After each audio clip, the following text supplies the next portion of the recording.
The majority of the work that I would have influence over would be North America.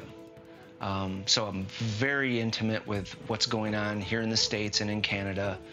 Also in Mexico.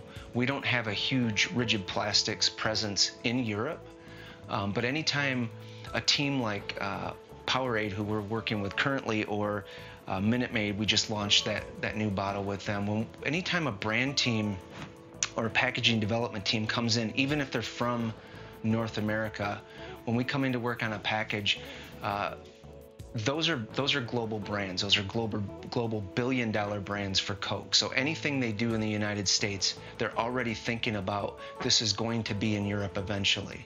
Sometimes that package will be developed in Europe and come here, but most of it originates here. So anytime we're doing packaging design, we're looking at things they're already doing in Europe. And one of the first things you'll notice, or at least I notice, are just dimensional differences. The proportions of the bottles are different in Europe than they are here.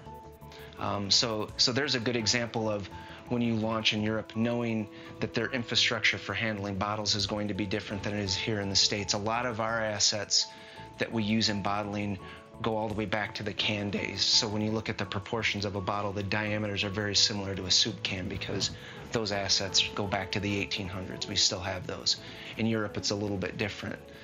We hot fill products here in the States. They use aseptic in Europe. So all of these differences all go into the way a product looks, even to the consumer. So boxing up Coca-Cola here in the States and sending it to Europe is going to be foreign to them, just because, I mean, right down to the package itself is going to feel different in their hand. The product's going to taste different, all of those things. So there's a technical piece of it, which would be, for instance, your ingredients or your packaging or that sort of thing. So there's a technical piece of it where you can get the technical expertise from whatever region you're hoping to launch in.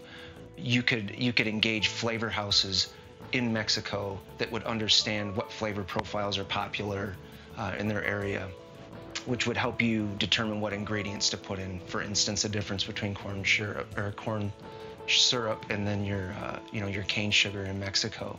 But as far as connecting with a culture, a lot of that comes from just finding whatever demographic they're hoping to connect with, is just engaging that group of people. And you can do that a bunch of different ways. I mean, you can engage them through blogs, and that they're increasingly doing those sorts of things to even pose the question, almost like leaving open-ended questions out there. Coke is.